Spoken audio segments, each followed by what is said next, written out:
A plan is made. The gods sat puzzled. None of them had any idea how to get Thor's hammer back from Thrym. At last, Loki spoke. "Perhaps we could trick Thrym," he said. "Go on," said Odin.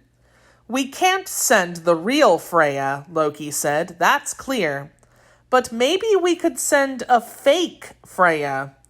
"A fake Freya?" said Odin. "What do you mean?" "I mean one of us could dress up as Freya." "I see," said Odin.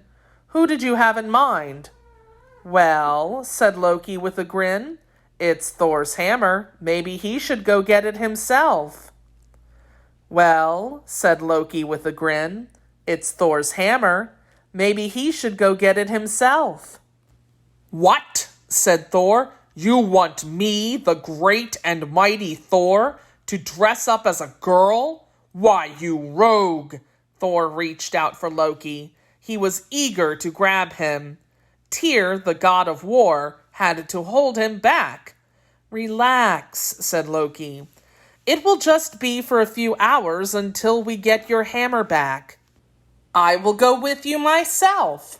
I will dress up and pretend to be your maid of honor." But Thor was having none of it. "Never!" he roared. "I will not do it." "Well," Loki said, "has anyone else got a better plan?" Silence. "You want me, the great and mighty Thor, to dress up as a girl? Never!" roared Thor. At last, Odin's wife, Frigga, spoke. "Loki's plan just might work," she said. "It's our best chance."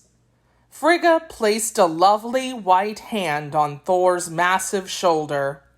"Thor," she said, "I know you don't like the plan, but would you do it for me and for Freya?"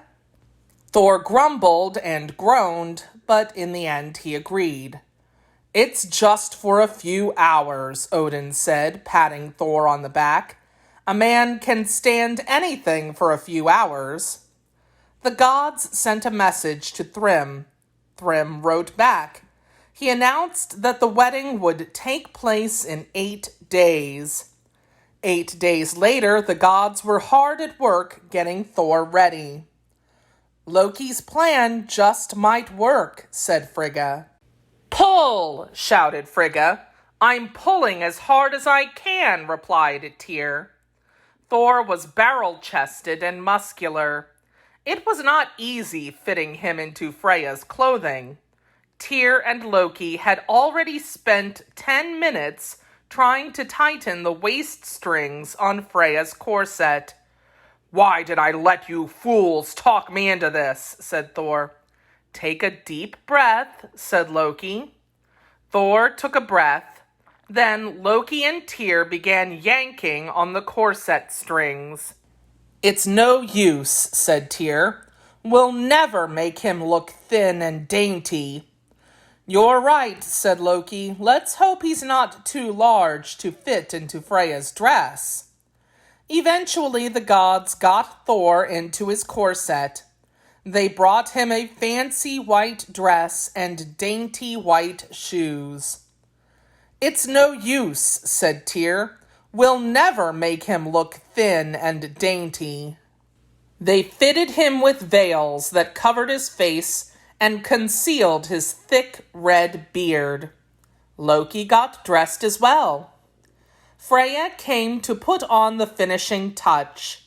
She took off the famous golden necklace she always wore and placed it around Thor's neck. At last, Thor and Loki were ready. Freya called for her chariot, which was pulled by 2 cats. Thor and Loki stepped in. The cats mewed and the chariot lurched forward. Thor and Loki were off on their excellent adventure. The cats mewed and the chariot lurched forward. Thor and Loki were off on their excellent adventure.